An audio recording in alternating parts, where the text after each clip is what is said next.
Hello guys, welcome back to my channel 1 crore portfolio.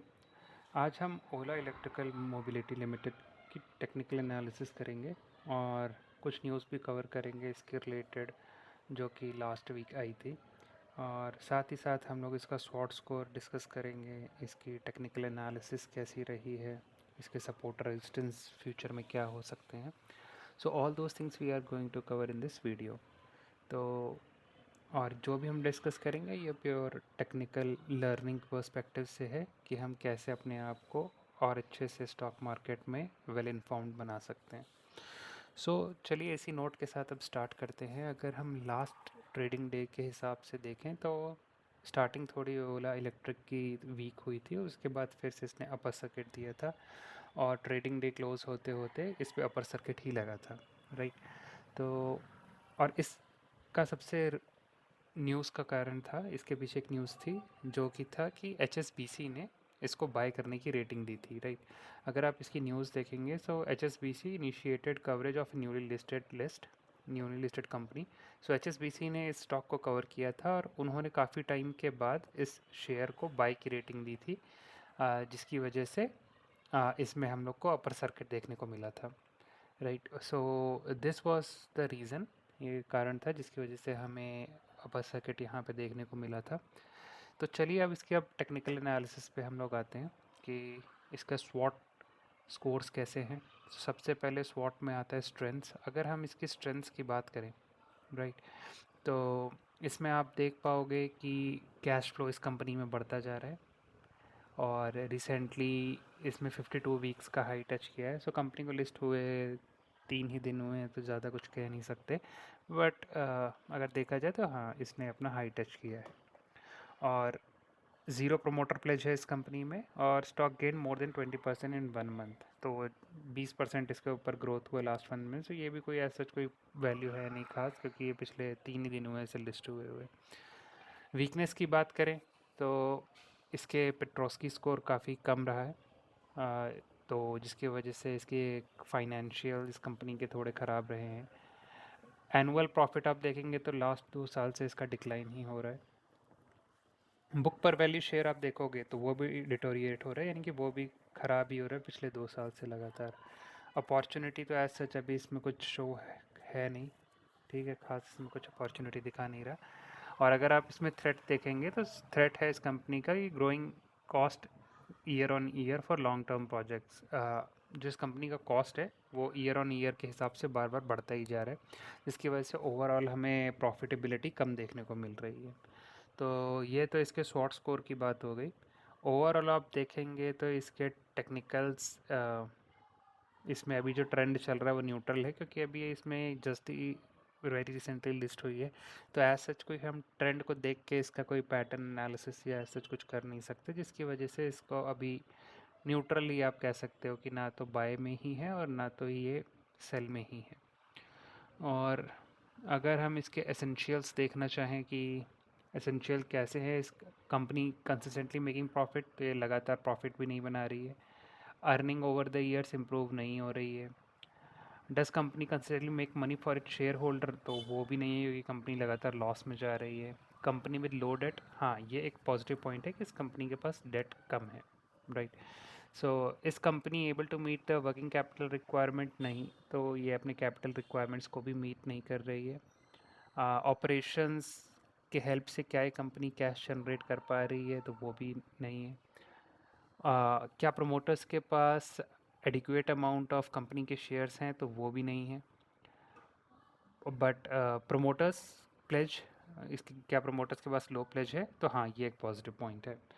और क्या price जो स्टॉक का है उसके ऊपर प्राइस का मोमेंटम सही चल रहा है, तो वो भी एक नेगेटिव पॉइंट ही है।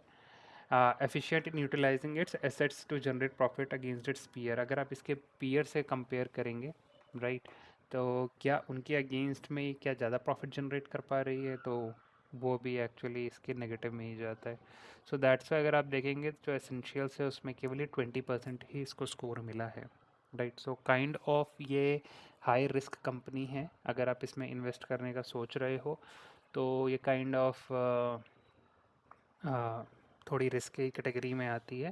तो अगर आप सोच रहे हो तो ये दोबारा इसके टेक्निकल्स और बाकी सारी डिटेल्स को खूब अच्छे से रिव्यू कर लें, अपने फाइनेंशियल एडवाइज़र से डिस्कस कर लें और तभी आप इसमें इन्वेस्ट करें। और जैसे कह रहे थे इसके पिछले कुछ दिन में जो इसके ऊपर ट्रेडिंग हुई है उसको देख लें, तो पहले दिन अपर सर्किट लगा था, फिर दूसरे दिन अपर सर्किट, फिर तीसरे दिन इसमें कुछ आपको डाउन साइड इसमें मतलब मूवमेंट देखने को मिली थी, जिसकी वजह से थोड़ा नेगेटिव रहा था, बट क्लोज़ होते होते ये पॉजिटिव में इसने क्लोजिंग दी थी।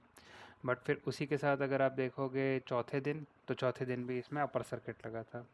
सो अगर आप इनके केवल 4 दिन पे बेसिस पे देखें तो इसने काफ़ी अच्छा रिटर्न जनरेट करके दिया है, but overall still it is a risky company. Okay.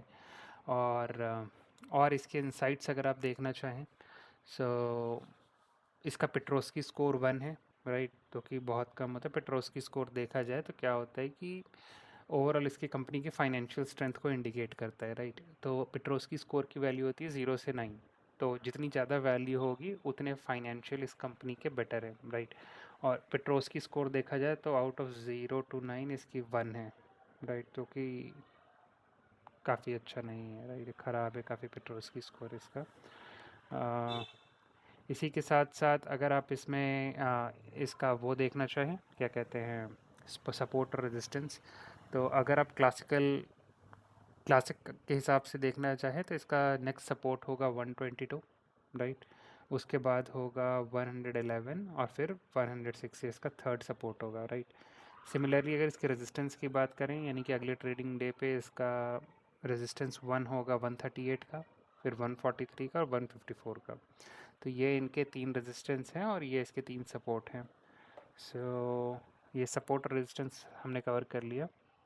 इसके बाद अगर थोड़े स्कैम्स की बात करें जो कि हमें ओवरऑल स्टॉक के बारे में बताते हैं, तो अगर उस स्टॉक की एनालिसिस करेंगे तो उसमें हमें समरी में ये देखने को मिल रहा है कि डेट टू इक्विटी इसका बढ़ते ही जा रहा है, ठीक है। ग्रोथ हमें देखने को मिल रही है बट उतनी ज़्यादा नहीं है, राइट।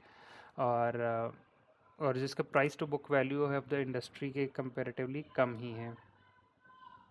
ओके। और ये न्यूज़ तो हम कवर कर चुके हैं कि इस कंपनी का 20% राइज हुआ था ऑन फ्राइडे, वो इसीलिए था क्योंकि इसको HSBC की तरफ से बाय की रेटिंग मिली थी। अगर ओवरऑल कम्युनिटी का सेंटिमेंट देखेंगे तो 67 बाय करने के फेवर में है, 33 सेल करने के। So that's another thing. और अगर हम इसके अब फाइनेंशियल्स आप देखना चाहें, वो भी हम एनुअली देख रहे हैं फ़िलहाल, राइट। तो अगर आप इसका कंसोलिडेट देखते हैं हम लोग ओवरऑल इसका कैसे चल रहा है, सो नेट प्रॉफिट अगर आप देखोगे तो नेट प्रॉफिट 2022 में भी नेगेटिव था, 2023 में भी नेगेटिव, 2024 में भी नेगेटिव, और वो बढ़ता ही जा रहा है, राइट। प्रॉफिटेबिलिटी तो हमें देखने को नहीं मिल रही, बट हमें लॉस ही में देखने को मिल रहा है, राइट। अर्निंग पर शेयर की आप बात करोगे तो वो भी बढ़ता ही जा रहा है, राइट, तो नेगेटिव साइड में बढ़ रहा है, तो ये भी एक ज़्यादा अच्छी न्यूज़ नहीं है। BVPS भी आप देखोगे तो ये 2024 में इस साल में नेगेटिव में गया है। रिटर्न ऑन इक्विटी अगर आप ROE की वैल्यू देखेंगे तो यहाँ पे रिफ्लेक्ट नहीं हो 2024 में, बट पिछले 2 साल का अगर आप देखोगे तो वो भी ROE यहाँ पे बढ़ता ही जा रहा है, नेगेटिव साइड में वो भी।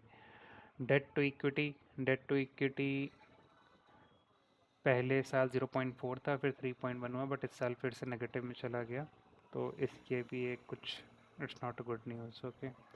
शेयर होल्डिंग पैटर्न अभी जस्ट कंपनी लिस्ट हुई है, सो यहाँ पे we can not see, but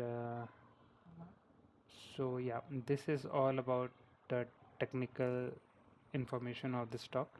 आप इसके बारे में जितनी भी टेक्निकल एनालिसिस है वो आज हमने कवर कर ली है, और भी इससे रिलेटेड कोई लेटेस्ट न्यूज़ आती है तो हम उसे भी अगली बार कवर करेंगे। और अगर आप चाहते हैं कि मैंने भी इस स्टॉक में एक्चुअली इन्वेस्ट करके रखा है, if you want to see you can see it in my shorts, like how much money I have invested, तो आप वहाँ पे भी जाके इसको देख सकते हैं। तो जुड़े रहें मेरे साथ इस चैनल पे। See you in the next video, do subscribe and share it with your friends, so आप डेली आपको ऐसी इन्फॉर्मेशन मिलती रहे। See you in the next video.